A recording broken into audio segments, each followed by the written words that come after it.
Hello everyone, I wanted to talk about gemstones and color and sort of a deeper dive into what gemstones mean for design, what it's like to copy nature, try to copy nature, why gemstones are alluring, and what goes on that within gemstones that makes them attractive to us. So principally I want to talk about precious stones, diamonds, sapphires, rubies, and emeralds, and these are hard stones that make good rings, and they have a lot of appeal based on a cultural impact. They're certainly valuable.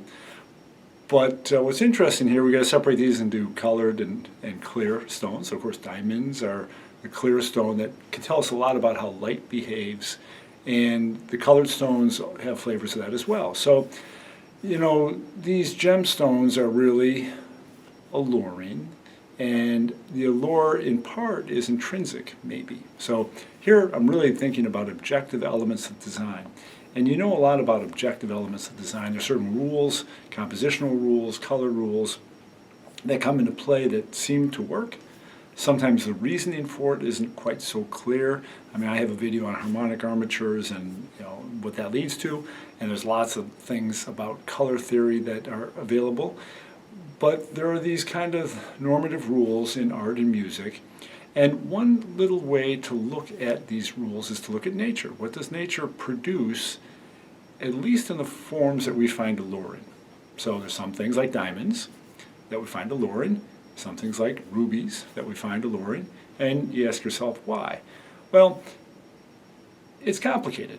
So number one, there's no really straightforward answer, but what's really humbling is when you look at how color behaves. There's kind of two parts. There's the color, and here I'm talking now about opaque media, but there's a certain color, hue, saturation within that, and but then I wanted to look at how nature works in the form of gemstones. So let's kind of back off of that. So we know about hue and saturation and some of these other color theory principles that kind of help us describe what color is. And if we take an even deeper step back, at the risk of chasing you away from this video, let's take a look really quickly at how the eye behaves. So we have 3 photoreceptors typically. Some people are tetrachromats that can pick up 3 hues, and the total amalgam of those 3 gives us our ability to see, especially in the green spectrum, because you kind of have a red, green, blue preference. And so the intensity of that light is driven by how those 3 receptors are struck. And so people are different. A lot of males are colorblind, and that affects how these work. Sometimes aging can degrade some photoreceptors. And so what we see can be different than what other people see. Don't want to go too far into that, but that's the way it is. How do you describe color? So we have these terms for describing color as best we can, like from the Pantone, color matching system to hex codes, to all sorts of ways to kind of really pin down color to sort of minimize the human involvement. But in our day-to-day, we're looking at things and we're asking why it's alluring. So that's basically how color works for imaging. But really even interestingly, I guess, is when the cones, here we're talking about color, receive an image, there's a processing that goes on that well, anyway, there's a neural processing that goes on to get visual processing, and I won't go into that too much, but it is intriguing. So it's the whole idea of you get irradiated by photons, and you get neural responses, and that goes to your brain, and your brain conjures things up to see things. So I don't want to go too far down that. And the second thing is looking at translucency, which is kind of, I guess I'll go right into the gemstones, because that's what this video is about. So something that can transmit light and reflect light and absorb light is translucent. So diamonds are kind of an example of that. So I guess I'll just start with that. That's, like I said, the most dramatic. And we talk about fire. And the problem is there's different terms for how light behaves. So a diamond in its most beautiful form maybe is clear. Well, glass is clear. So what's the difference between a diamond and glass. So here we're looking at how it handles not its color, which is clear, but rather how it reacts with light.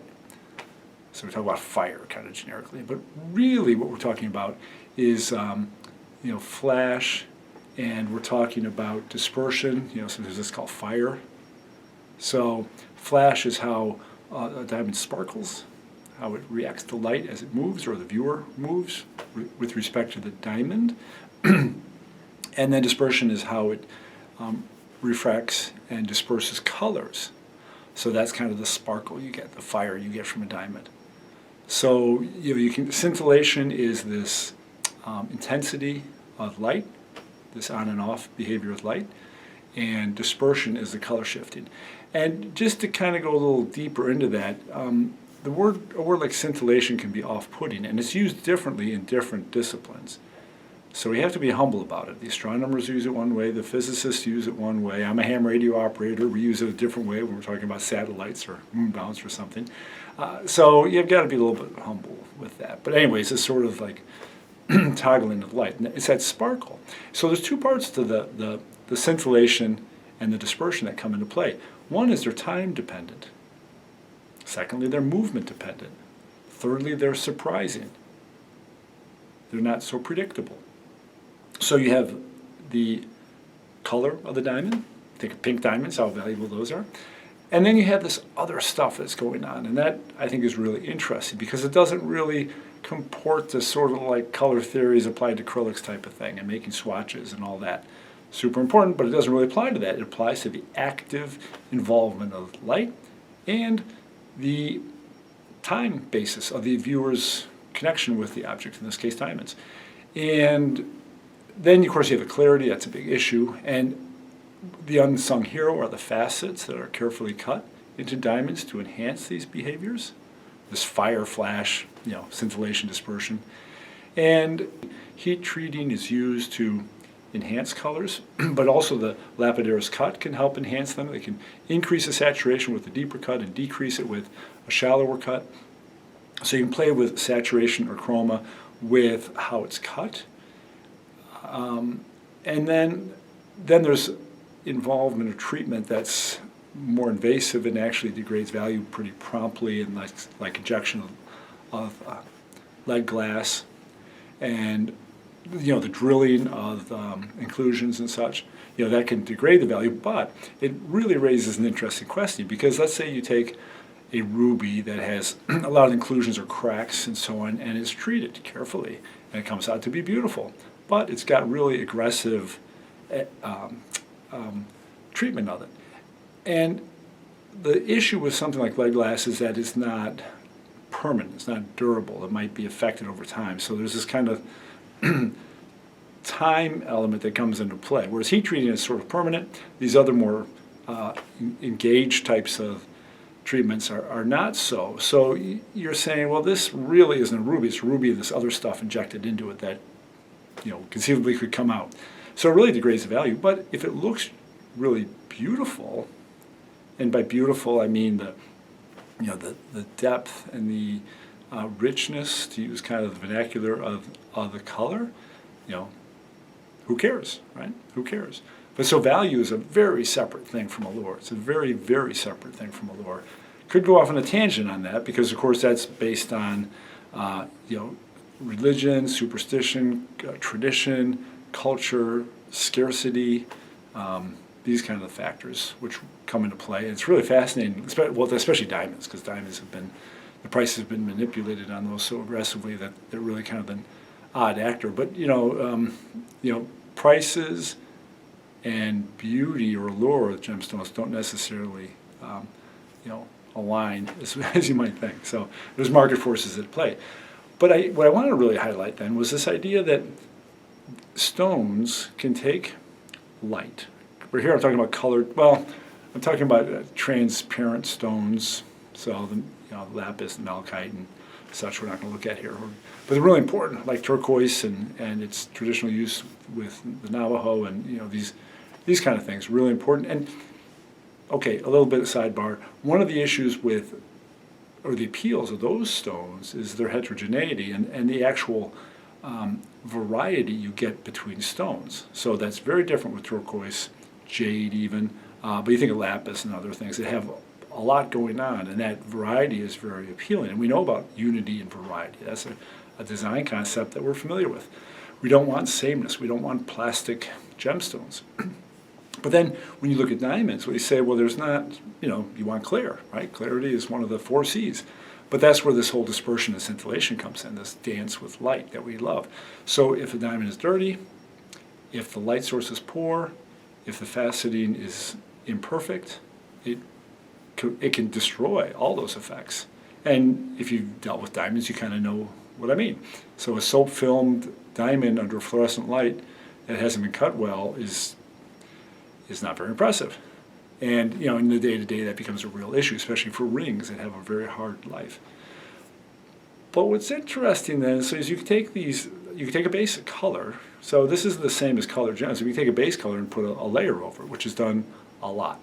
Let's look at iridescence and structural color. And this is copying nature.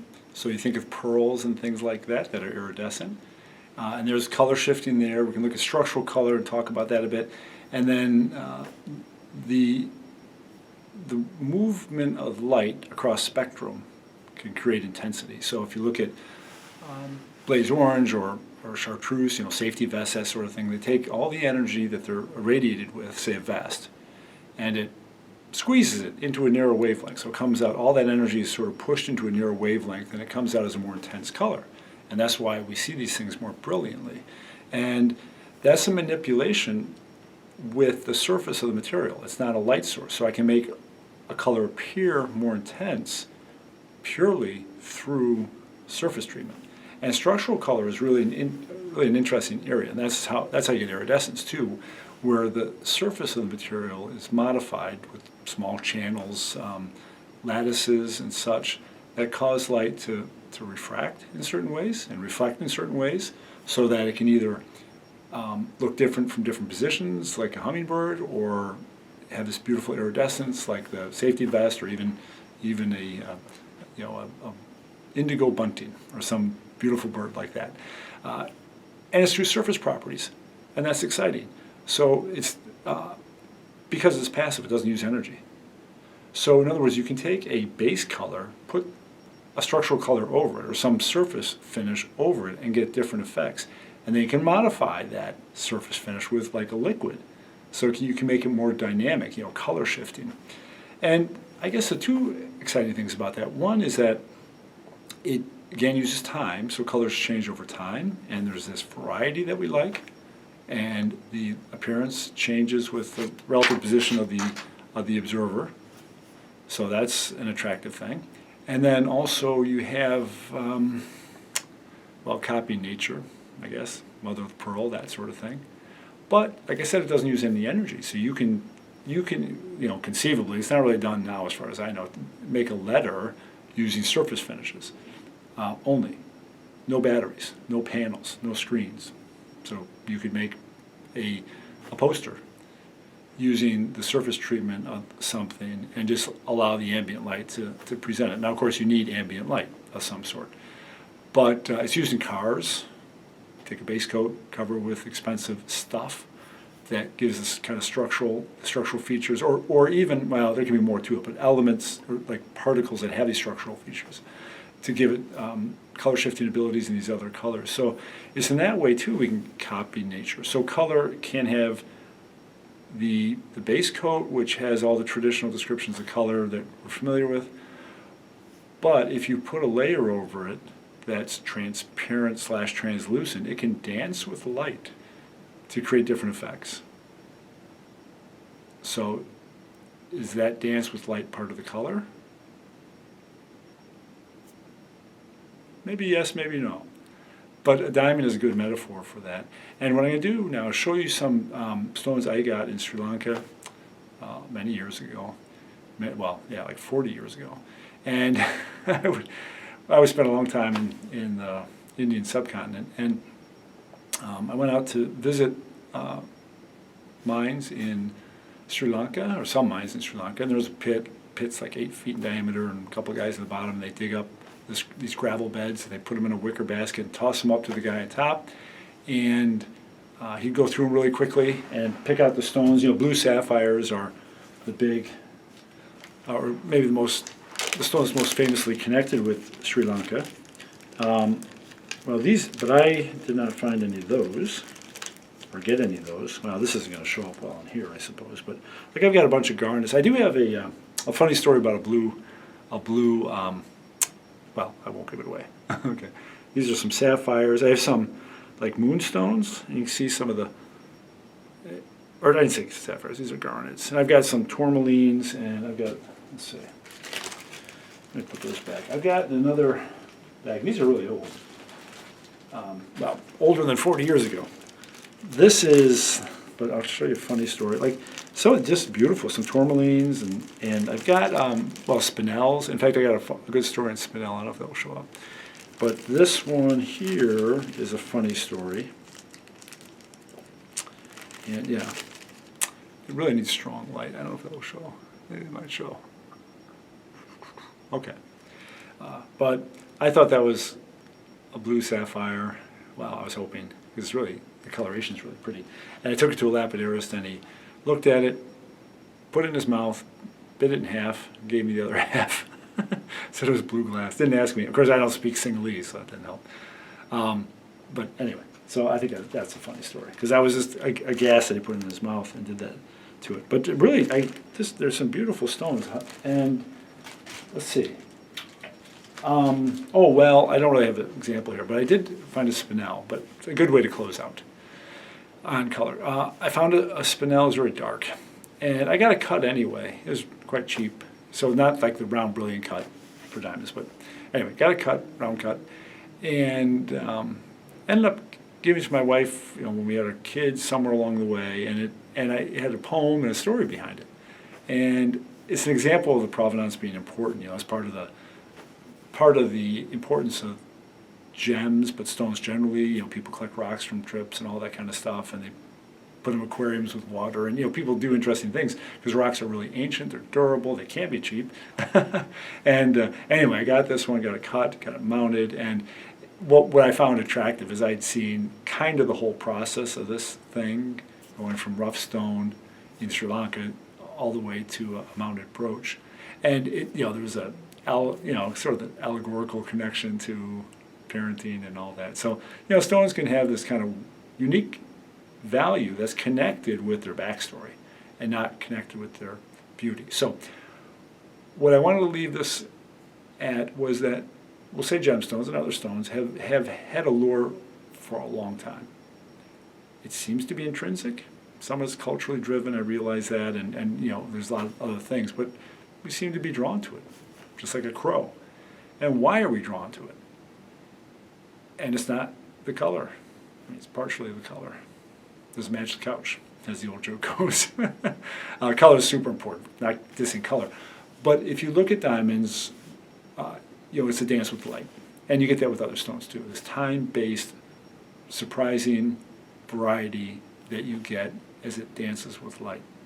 And that dance with light is a commodity that can be placed upon base coats in an efficacious way. That's appealing, attractive, alluring, all those good words.